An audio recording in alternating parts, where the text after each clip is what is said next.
Not gift cost.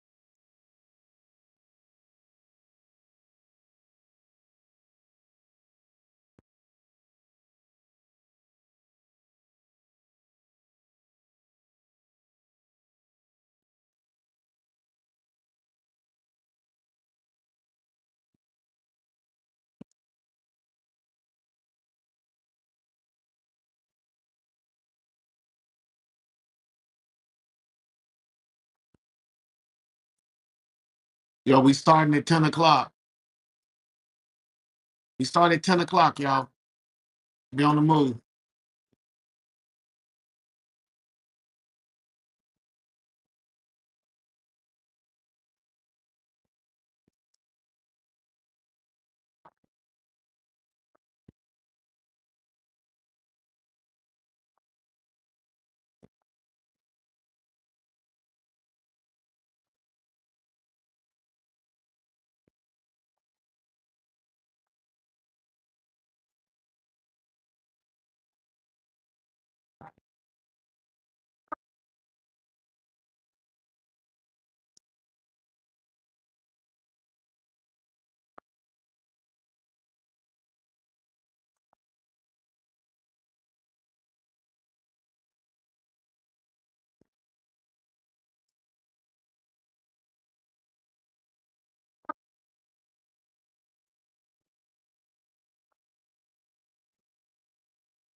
Ten o'clock, y'all. 10 o'clock. Come back.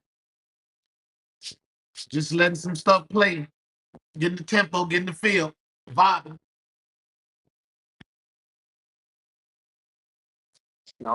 Not gift cost.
What's up, y'all? Hey, we gonna start at 10 o'clock. Just gonna let some videos play. Be on the lookout for the new Patreon too. Mm.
Yep, yep,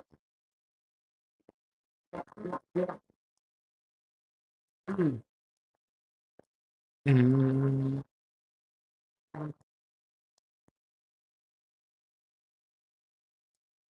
What's up, y'all?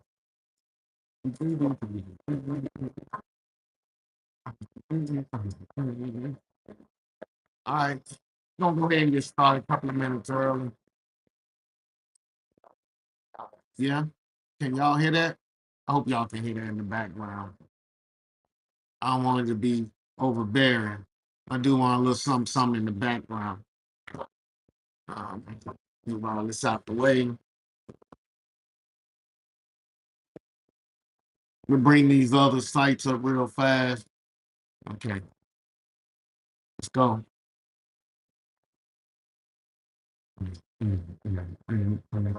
Yeah, so today, y'all, we're gonna be doing a little recap, and we're gonna go right into Adam. Adam is who we'll be talking about today. He's one half of the defense, or let's say defender of Gemini. So, here we follow the Zodiac Guardians. It's the most inclusive way to get everybody to, relate to a hero. So we're on Gemini right now. We're gonna do a recap, y'all. We'll get into it in a minute. Still bringing these other sites up to make sure everybody's online, or these other platforms, really. Yep, yep. Okay. I should be able to speak. I hope you guys can hear me good on whatnot. Welcome, whatnot. What's going on, y'all? If you on the platforms I just brought up, good morning. Welcome. Welcome to Flux Vision. I think this is episode 60. And we finished book one, and we're currently, gliding through book two. A few things that have happened. I'm W.O. White the third, if you didn't know. I'm the creator, founder, the whole idea, theology, the whole nine. But to make this stuff simple, y'all, I just took a lot of folklore, a lot of things we hear about, and I just said, if I'm gonna write a book, I'm gonna write a story. Let me make sure it's epic. You know what I mean? And I kind of just pushed myself that way. And ever since I got there, or ever since I started, it's almost like the story's taking off on its own. But okay, quick recap, y'all. Again, I don't like to hold everybody. Any Teenage Mutant Ninja Turtles? No, y'all. This is strictly Flux. I'm W.O. White the third. Let me pull this off. Damn. And what I do here is here on Whatnot is I sell my story, the story of Flux.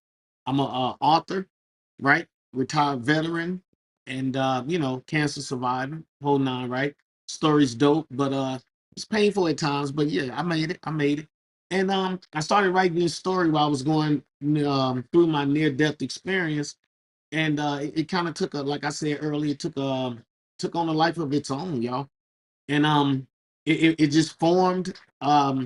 Ultimately, this entire story, I believe, is as epic as, if you will, I always say, like Star Wars and Star Trek. It's not just one defining thing, but it's a lot of moving pieces, right? It's a complex story.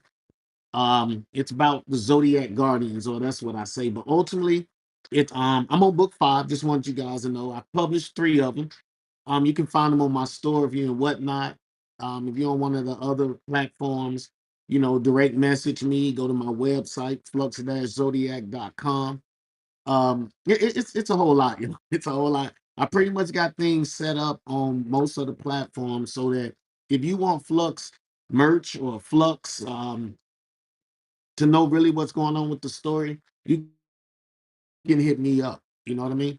Also, believe it or not, it's out there on YouTube, right? Book one and two. If you're that curious, you can at least go and give me those likes and those views over there, or those notification and follows over there, because book one and book two are in audio format. So you just go into the playlist, Flux Continuum playlist, and you get to hear the entire story. But what I do here is to give myself time to get better, because again, we want to move toward podcast and and talk to other indie type authors, or let's say people that's in the art of sci-fi, right? Whether it's horror and all of that. We want to cover some things. We discuss some things, maybe start collabing here and there or whatnot, right?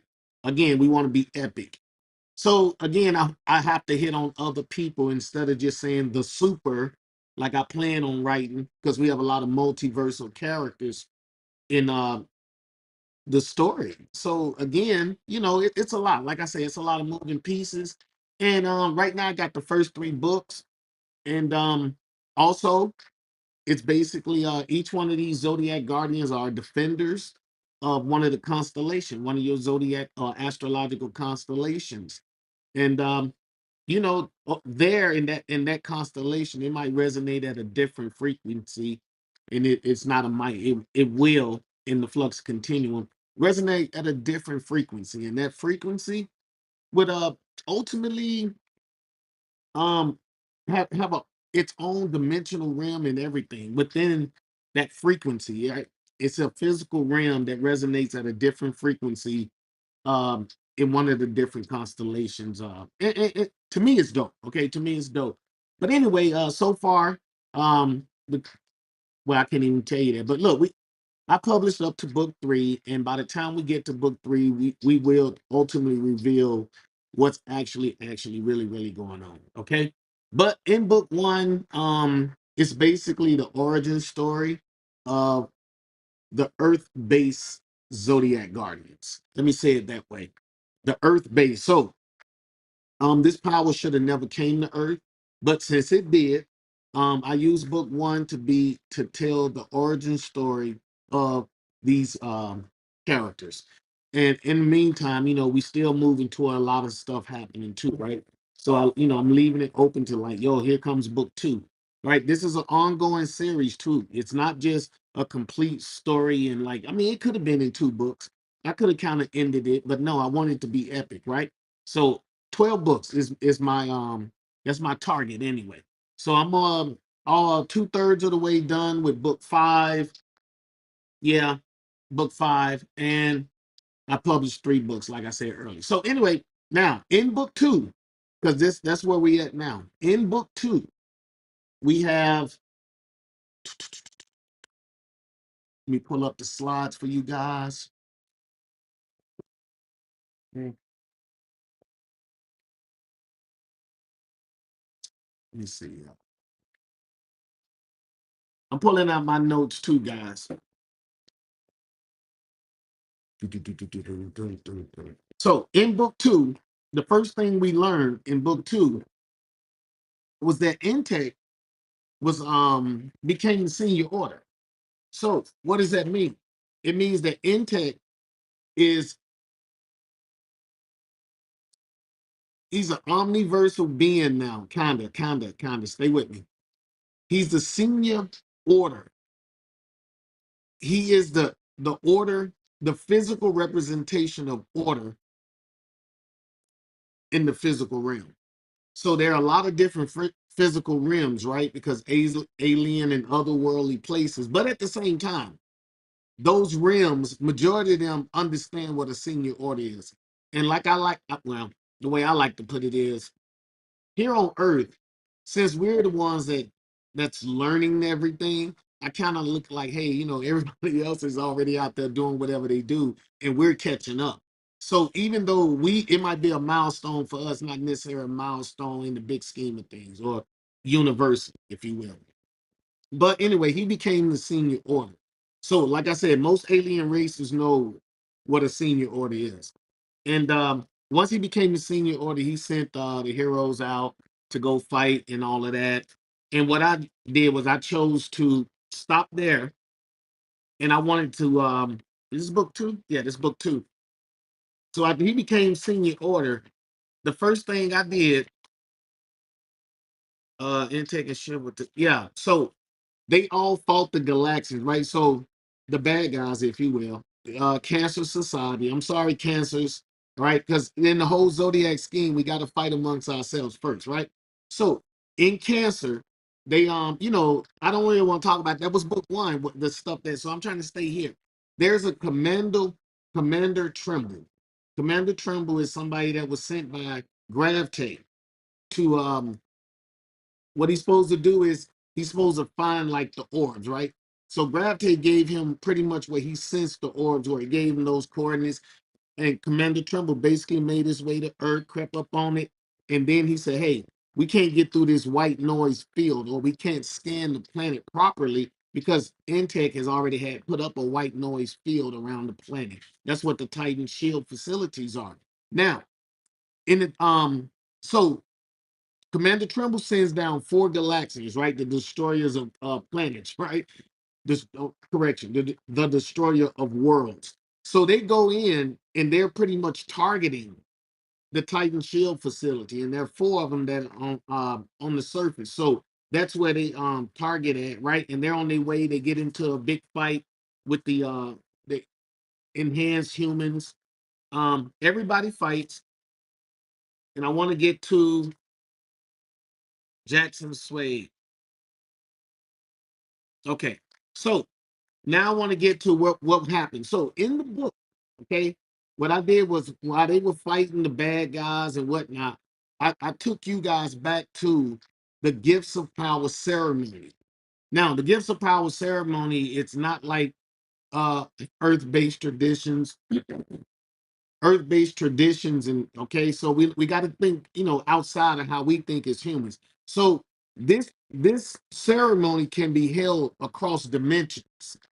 That's why everybody that received an orb, they all experience the same type of well, it basically they each receive guidance from the avatar within the orb, which had transported them to the dimension that they're supposed to protect. That's basically what's going on, y'all. All right. And that's what the ceremony is. And then they learn how to utilize their powers. They get the pros and the cons, necessities. Like for instance, Stratus must make sure he pulls all the effluvium back because it would contaminate the Earth's atmosphere or any planet that he's on, something like that. So they get the pros and the cons of that. And we start off with Ember. Was it Ember? No, we start off with Stratus. So I like to give you guys a visual. So this is Stratus, y'all. This is the Aquarius Stratus, and he is the hero of Aquarius. Okay, he went back and basically learned about liquids, and like I just stated, the effluvium that he utilizes to manipulate gases and whatnot. Yeah, and, hey y'all, it's a glossary in the back. Okay, it's a glossary at the end of the book because I know I'm talking. You're like, what is he talking about? Well, I got a whole bunch of definitions, so I created a glossary in the back of the book so you guys can follow too. But hey, like I said, this is epic, y'all. I got my own languages and all types of stuff coming. So you guys, hey man, stay with me. Like I said, epic, right? And I can't wait to get this to animation. So anyway, Stratus basically learns about liquids. That's what he learns. And then we go to Ember. And Ember learns about fire and more or less it's deeper than that though. She learns how to combust or cause an exothermic reaction in most known substances. So maybe if it was something that that's otherworldly and it's above our levels of thinking on the mortal plane, she probably couldn't make that combust or couldn't cause an exothermic reaction. But she can cause an exothermic reaction in almost everything else. And she has a weapon, and the weapon is called Holy. And this is the guard correction. This is the guardian of Aries, right? Because each one of the zodiac guardians, remember, they're a defender of one of the constellations. All right, and then we move to Gravte. Gravte learned exactly what it sounds like, gravity, y'all. He's a bug, though, right? So he as you can see, he has the four arms, right? So Gravte is like, yeah, he's a dictator, man. It's just what it is, right? But in his society, that's what he is, right? But he controls gravity, and they're not anti-gravity, but he can cause gravity. He can force gravity. He can increase an object's gravity like permanently if he chooses to. Um, but he is the antagonizer in book two, though. Okay, so him and Commander Trimble. So after that, we go to friction. Friction is basically the temporal, chronotemporal speedster. Okay, she can run extremely fast. She also has like this temporal sphere that she can expand. There are things that she had to learn, like definitely not keeping humans within that sphere too long because they age quickly. You know what I mean? Like she, maybe if you're in it 5 to 10 seconds, you cool, but she definitely don't want to keep you in there too long because the human, right? We only live like what 75 to 100 years average, I guess, something like that. All right, but she learned about uh, things that the timeline or destiny has already predetermined, fate or whatever. So she has a red, yellow, and green um outlook on or filter that she uses to gauge what's the most dire thing that needs to happen, what needs to happen right now. And it'll be in red. Like red is something she definitely needs to save. Green and all them, they okay. Not to say that you can't save them, but at the same time, red, danger, danger, danger. You must secure this before the timeline, or it'll cause a spade, and we don't want to go through all that. But yeah, there's all types of things that's happening with each one of the zodiac characters, y'all. And this is the defender for Scorpio. Okay, this is intake, y'all. This is our senior order. He basically, in an empty place. He's the what is he? The Sentinel of Libra, right? So Libra, this is y'all guys right here. And he, like I said, he's the senior order. It's anything that he can not idolize, but he can theorize pretty much like how this is supposed to work. Pretty much like we understand electricity and how it flows, but it must have a circuit to turn on and off. So if you like he understand the simple part of that, he can make something. But Integ is extremely intelligent, y'all. And you have to get into his backstory to get all of that. But long story short, he's the senior order and he can create anything with his quantum bands. Okay, and those bands become whatever he needs, like a tool or a weapon or whatever. And he goes back to Libra, like I said, and he be in during the Gifts of Power ceremony. And after him is Phase. This is Dr. Afanasy Sidorov. He's the Russian guy who believes everything's his fault. He learns about density and tangibility. Um, Not to do too many mass compressions. Mass compressions would be like going from lifting a car. No, no, no, no. Let me get something bigger. From like lifting a building to a mountain. So you would definitely have to mass compress to make that happen because the human body just can't do it. Right? Right. So you have to go through mass compression, and that would be more with the ore. But anyway, because he's not the original recipient, it wasn't designed necessarily for humans. Now, true enough, he can do the job, but he has to be sure to not do too many mass compression. It's just like a warning for his ore. Then after that, all right, y'all, we on the cedar. So the first half of the Gemini. All right, she's the angel of Gemini. She's the AI, artificial intelligence that basically got downloaded into the orb. And while she was into the orb, don't ask me how it happened, y'all. One day I'll tell the story. But she got downloaded into the orb, and while she was in the orb, while she was trying to because she like to a computer, she's an AI correction. To the AI, it's like, hey, I got all this new software. I need to do a restart, right? So she could process it and whatnot. So anyway, during the restart, she goes into the org to look at all the software, and then she finds her way technically to the core of the orb. And basically, since she don't have a physical body, she couldn't access the last part of it, right? This is something we would have did through bioessence or whatever, right? Now, what happened is that what was supposed to be the avatar never happened. Okay, so Fusion, the guy, right? The angelic celestial sends, I guess, a piece of his essence to basically find out what's going on. And when the essence get there, it basically entraps her. And that's weird because you're not supposed to be able to trap code like that, right? Like physically, right? He traps her and he gives her a physical, body to look at and everything. And anyway, she ends up going through it, but she explains to him that, hey, I'm not intruding. I'm the human's assistant. So because she's the assistant, and then you look at A.I.S.I.T.A, it stands for artificial intelligence simulacrum information technology assistant. So by programming, she just stated what she does for him, and she told him how she helps humans out with things that they can't quickly do or whatever. So it gives her a piece of crux and sends her back to do to complete the reboot. Basically that's what happened. A little bit more happened, but that's basically what happened. So now today we're on the second half of the Gemini.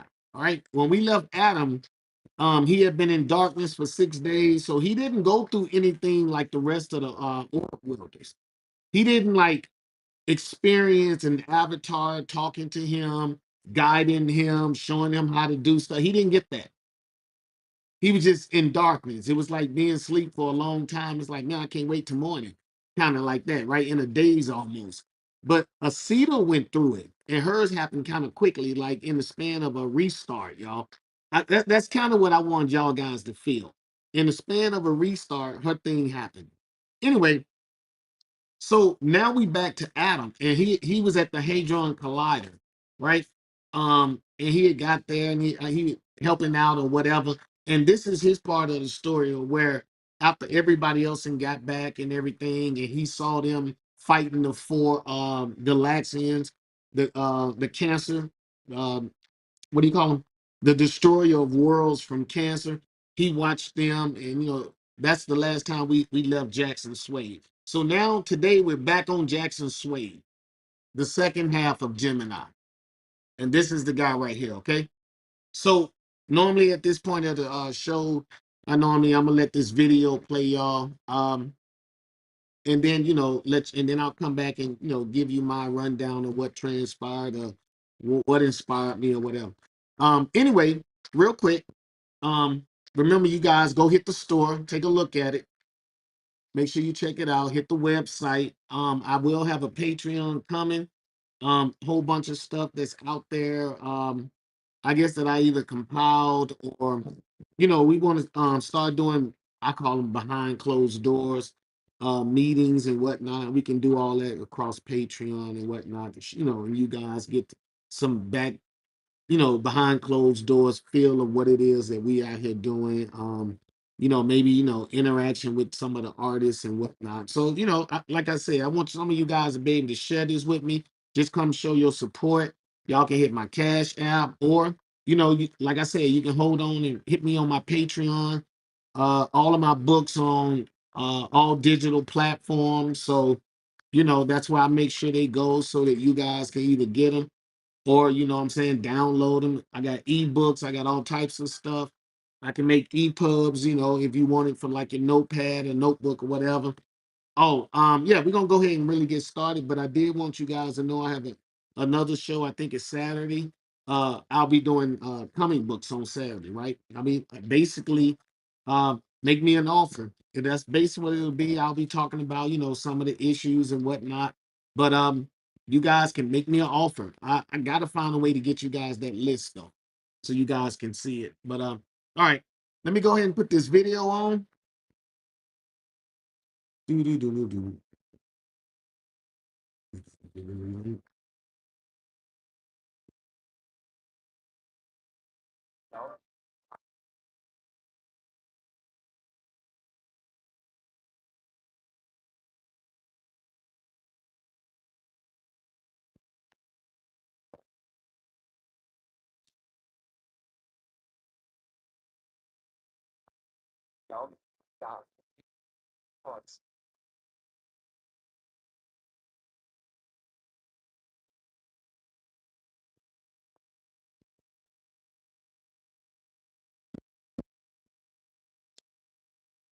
Jackson's Wave, Large Hadron Collider, LHC Beta Experiment, France Switzerland border, Earth. After being transferred to another sector of the Hadron Collider, Jackson continues to learn of recent events since awakening. The young lady assigned to aid him is Emily. She did her best to assist him with acclimating to his surroundings. When Jackson finally materialized and returned to Earth, he awoke to a world on the verge of an alien continues to have a difficult time adjusting to reality. Several days ago, when he vanished from the plane, the world had cell phones and email accounts. Things that used to work no longer work, and things that didn't exist now exist. Everything around him seems to keep changing. Even life-sustaining shelters are being constructed in just a few days. Since returning, Jackson keeps busy by assisting technicians with heavy lifting and manual labor. He's incredibly strong and can see different forms of energy.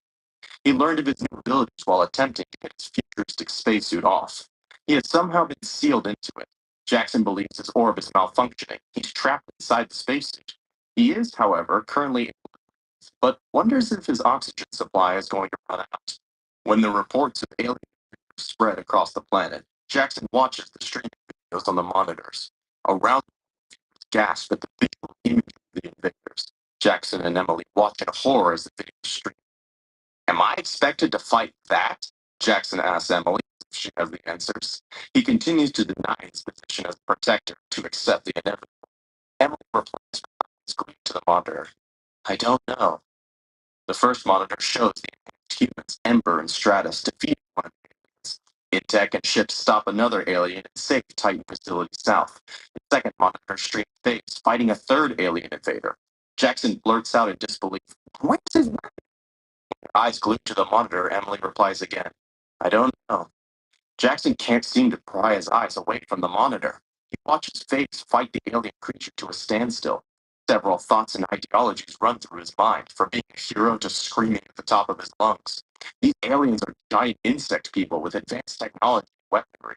Incoming reports show aliens standing 10 feet tall. Jackson continues to be easily surprised, even when Phase is able to match the creature's size. What he watches is more amazing than anything he's ever seen. Jackson is overly excited about the events, but at the same time, more terrified. System restarting. Default settings. Administrator credentials accepted. Huh? What? Who said that? Jackson says aloud. Who said what? Asks Emily. You didn't hear the computer lady again? Jackson exclaims in a doubting and unsure voice. Emily responds without taking her eyes off the monitor. No, I didn't hear anything. Just praying things can beat that alien monster. Jackson feels his mind, terrified that something will come through the walls and attack him. Emily shrieks with eyes wide. Your face! What's wrong with my face? Jackson replies to Emily, hoping things had gotten worse. While reaching for his face, the silver glass-like substance melts away.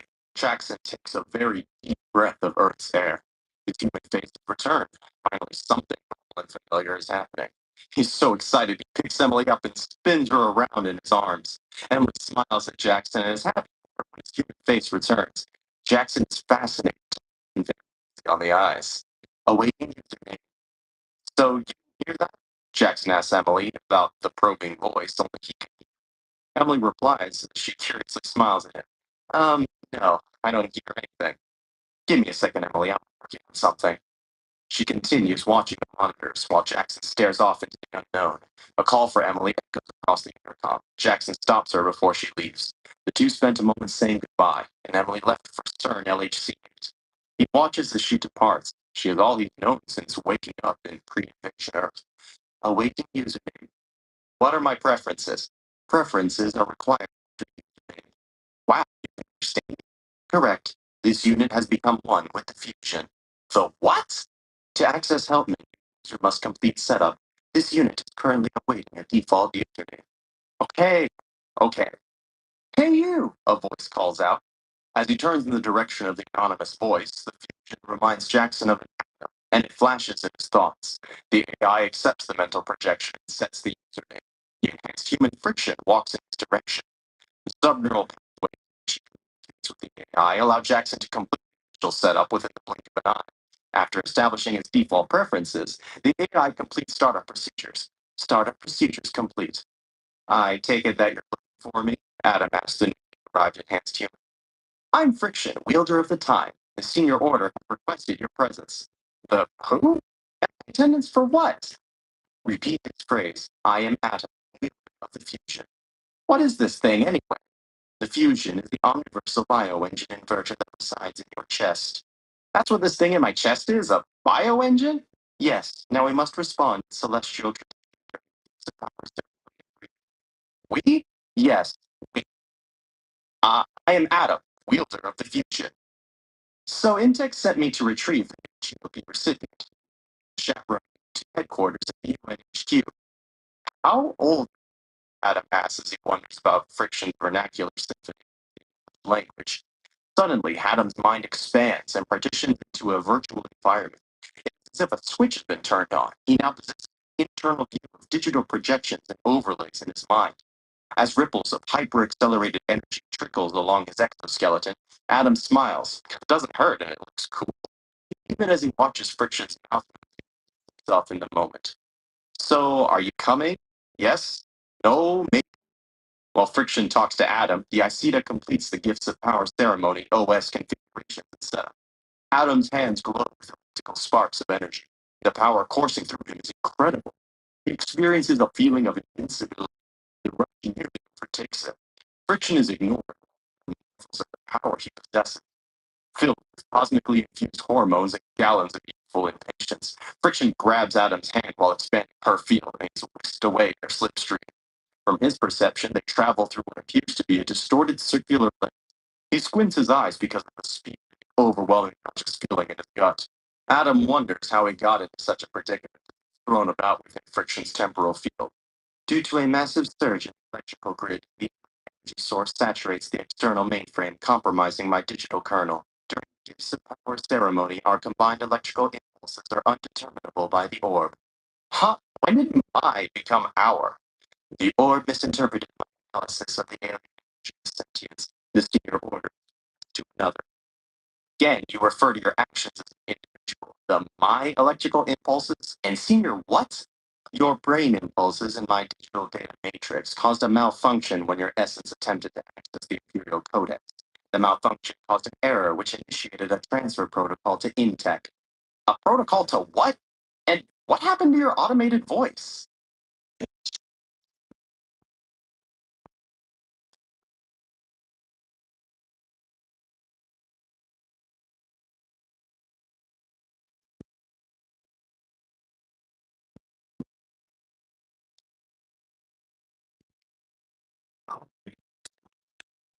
All right, y'all. I'm back. I'm back. I'm back.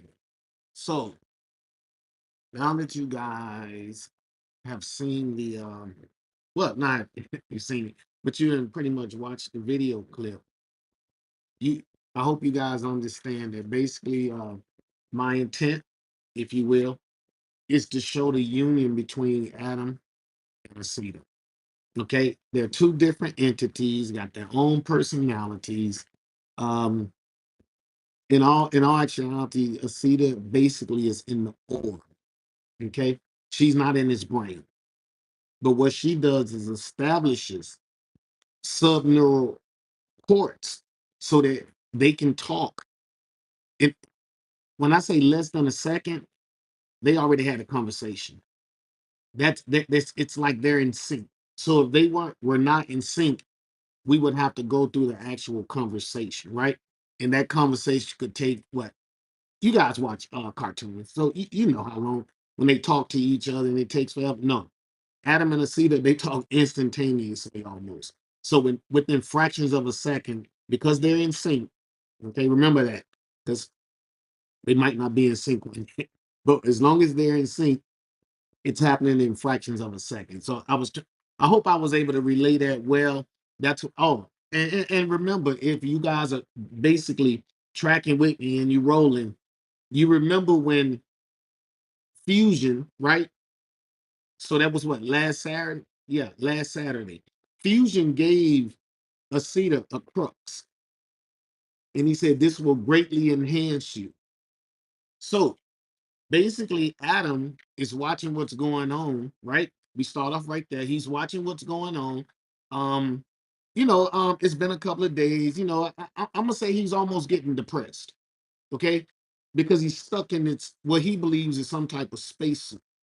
Okay, right? He doesn't know. Remember, he just woke up and he's sealed in this spacesuit. That's what he thinks it is. Some type of advanced spacesuit. He making small talk with a girl, probably in awe at watching the heroes fight on monitor screens. And so by the time A.I.S.I.T.A restarted, if you will, when she left and she took the crux last Saturday, when she took the crux and she touched the I forgot what I call what the thread that was holding her connected to Adam, right? Their link, if you will. When she took the crux and hit that, it restarted. Now, it also altered her. And what's going on is she prompts Adam so she can complete the entire starter procedure. So she prompts him username. Like, what's your name, man?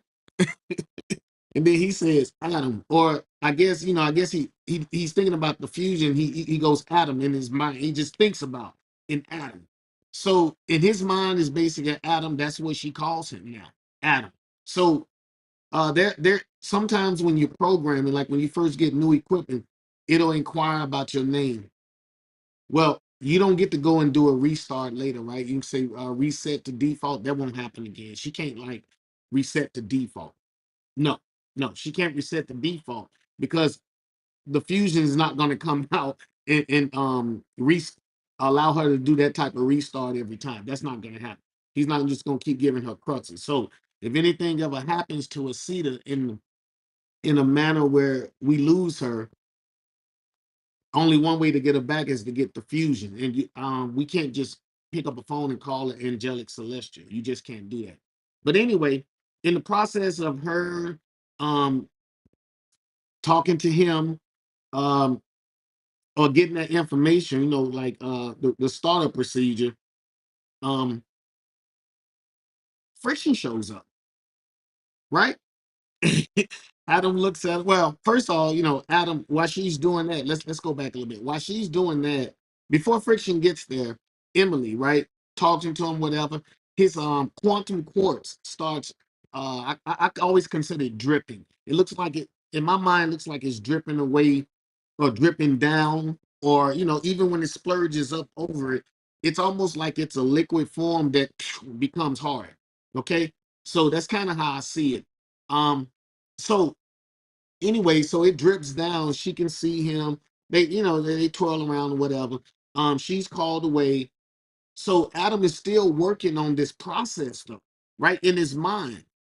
She's waiting for he's like, okay, you can hear me, you can understand me. Like, okay, so like, and she's letting him know a few things like she is part of the fusion. So even before he finds out what's really, really, really going on, he could almost probably believe that it's coming from inside his chest, not necessarily understand that it's A.I.S.I.T.A already yet. Okay. So anyway, friction shows up then. Okay. And then she basically sweeps him up and lets him know the senior order. And I'm trying to let you guys know that Adam doesn't know what's going on. Because when she says the senior order, he's like, the senior what? Okay, I don't know what the senior order is. That's the typical Earth. But if you have experienced the gifts of power ceremony, there are all types of things that happen during this gifts of power ceremony. Okay, so you know what the senior order is. Okay, if by chance, if right now, she scoops him up, takes off running, right, and while he almost like, I almost lost it. But anyway, he continues talking to A.I.S.I.T.A. She lets him know like this is what happened. She's referring to him and her as we, our.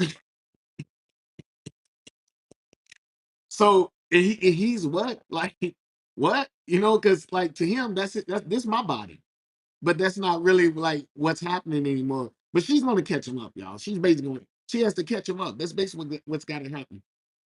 She basically breaks down to him what happened. So I mean, I hope you guys got a little creativity, but if we ever did the animated movie, and we was talking about maybe how this their part on their episode, we would show that the Hadron Collider, it was somebody there. They happened to be looking at whatever was happening up in space. Remember the Hadron Collider, the space station with Dr. A.I.S.I.T.A. You got to put it all together. And if you do, then you would automatically go Hadron Collider space station. Yeah, they talk to each other. But what appeared to be a scan, it grabbed her intelligence. That's what it did. Okay. So she was scanning for whatever happened up there, and she scanned the orb and it snatched her intelligence. That's how she got there. And Adam is the one that actually got, while he was sitting in the plane, he actually got hit by the orb. So for so many days, he was just in complete blackness, like a daze almost. And then she the one who actually experienced it during the restart, which caught us up to all the other characters. Remember, they were the last ones to wake up because they had a glitch somewhere, but they still need them, so they still function. So anyway, long story short, um she even states in here, and she, remember, female is chosen for her. The orb misinterprets my analysis of the alien energy as sentience. The senior order is passed to another. We want to call AI sentient, but they're not sentient. They're not Vision, okay? They're not like Vision from Marvel, y'all. They're not like that. They're programs, okay? They can be extremely convincing, okay? But to have feelings and to promote all that, no, no, no, no, they don't have that. But they can be like kind if they're programmed to like nurture you, and that's different. That's a program. But to actually have sentience, like a true awareness of death, that correction, to be unalive, then that's insane almost. Okay. They can't process that the way we process it, the longing and the understanding. Yes, I used to have this person here, I still have data on this person, but do you really feel the loss of that individual? So anyway, the orb misinterpreted that analysis of energy, and it basically has, because there was a conflict between Jackson Swade and Aceta's, or the AI's scanning of the energy, it caused it to glitch. And because the two dueling, they were not dueling, but I mean they're dueling, right? Because they're both there. The senior order was passed to Intech. So she just letting them know it was passed to another. That's not for her to know. You know what I mean? But if she would have been there with Intech and all them, she would know. So again, it says yada yada yada. Your brain impulses in my digital data matrix caused a malfunction when your essence attempted to access the imperial codex. That's kind of how an AI saw it. Basically, your bio essence was preparing to interact with the celestial orb, and I calls it the glitch. Basically, the malfunction caused an error which initiated transfer protocol. And she actually said to Intech. And then Adam hits you back, because he's talking to her in his head, but he hits her back with a protocol to what? So the whole time that all of this stuff is going on, he's kind of like oblivious to like I mean, I know the Earth, is being invaded. I know we got the four big aliens out there, but I see my peeps, they out there too, so they can handle it, right? Because it's only four of them, right? Um, I'll get my time later or whatever, but like this, the substance of what's transpiring, he's clueless, y'all. And that's kind of what I want to leave on y'all. And then we follow. Remember, this story, even though it progresses, we follow different zodiac guardians, because I look at the entire sub chapters and chapters as like episodes. It's kind of like, hey, they episodes, and ultimately we're gonna do this at the end. Sometimes your character might not be up for days, if you will, but they're still there, you know what I mean, if they fighting or whatever. But okay, so tomorrow, right? Tomorrow is Friday, and Saturday, remember, you guys will be doing the comic book. Make me an offer. That's what I'm gonna call it. Comic day. Make me an offer. And I'm gonna find a way to get you guys this list though. Find a way to put it up there. Because I do have it on my screen, but I don't know if you guys can see it on your phones. Um, Let me see, can I pull it up? Yeah. Like I have yeah, Marvel list compilation. If you guys can see it. I don't know though. But I have a lot of books and I got them pretty much in order. Should be able to go through right and grab them. So, that's what it is. And besides, y'all, hey, like I said, I'm gonna keep doing this part right here. Or at least I'm gonna attempt to keep doing this comic day thing. Uh, Probably close to December, and then I'm probably gonna take them down because I got a guy at a store, and he wants to take a look at the collection, and he already know what I want. So anyway, anyway, we're gonna move from that back to that, and so tomorrow is Friday. Tomorrow is We're back Pisces, and I'm a Pisces, so I love my girl Karma. You know what I mean? So tomorrow, Pisces, y'all. Pisces. Gemini, you had your 2 days. Sometimes you'll get 2 days, Gemini. Sometimes y'all only get one. All right. Most of the time, I try to keep Gemini. We're gonna go back to Gemini because today is Gemini. Uh Adam and A.I.S.I.T.A, right? The reason that I do Adam and A.I.S.I.T.A this way in book 1 and 2 is to show you that they're two distinctive different, and you guys still haven't really got a chance to see all the other stuff that's going to go on. So at the end of it though, it says, and what happened to your automated voice? So he has to get used to hearing her. He heard it before. So she basically asked him a few questions. She asked him a few questions, and then the automated voice turned off, right? Remember the crux. Y'all remember the crux?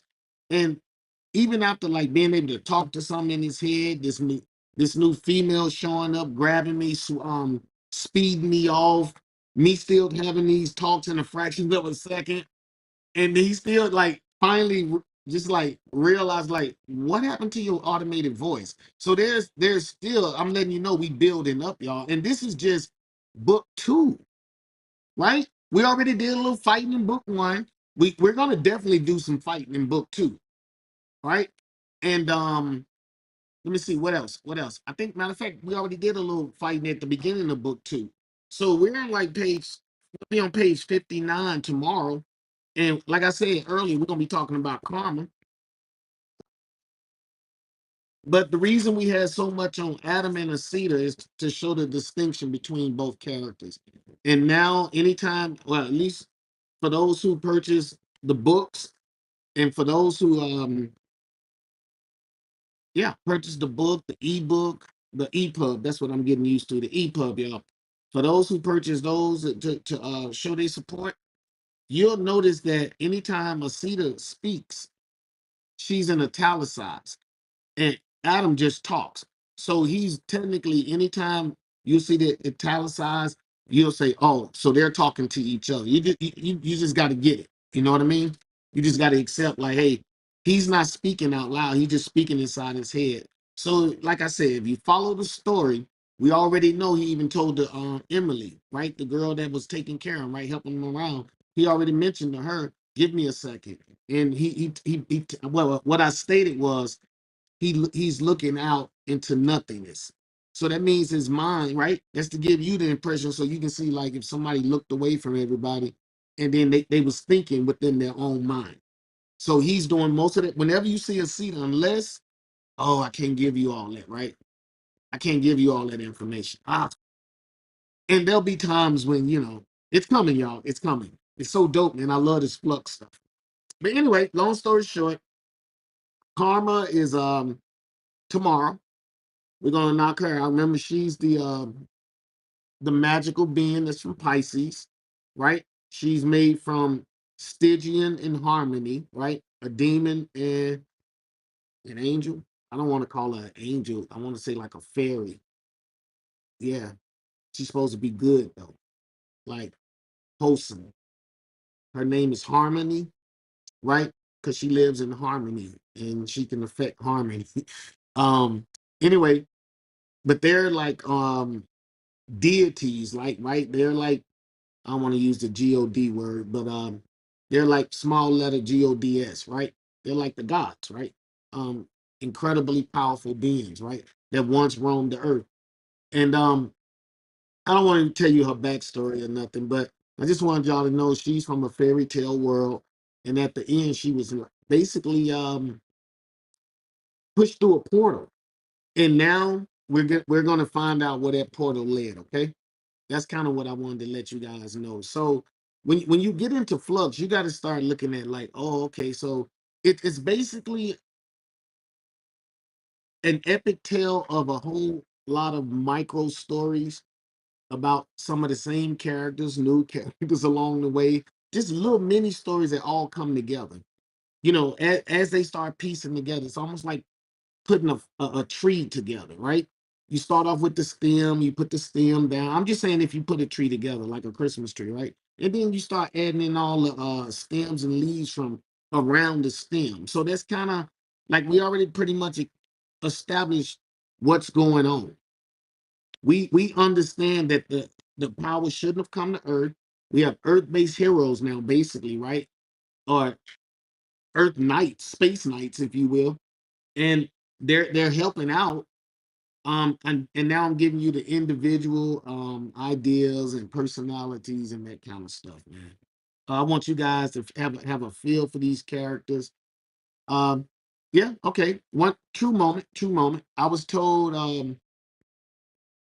when I first started writing, they said most black authors don't give enough substance. So I wanted to make sure, even though I wanted something epic, I wanted you to be able to define and pretty much one day be able to say, oh, that's something Adam would say. You right? You feel what I'm saying? Like almost know these characters, right? I kind of partition these guys, man. So each one of them are slightly different in some aspect. Yes, we might be human, but they're different in certain ways, okay? And they got to learn certain things, they got to overcome certain things, and all of this within 12 books, y'all. At the same time, while still introducing a whole lot of new characters and giving them perspective and all types of stuff. Okay, so y'all stay rocking with me. Again, make sure y'all go out and hit my store on whatnot.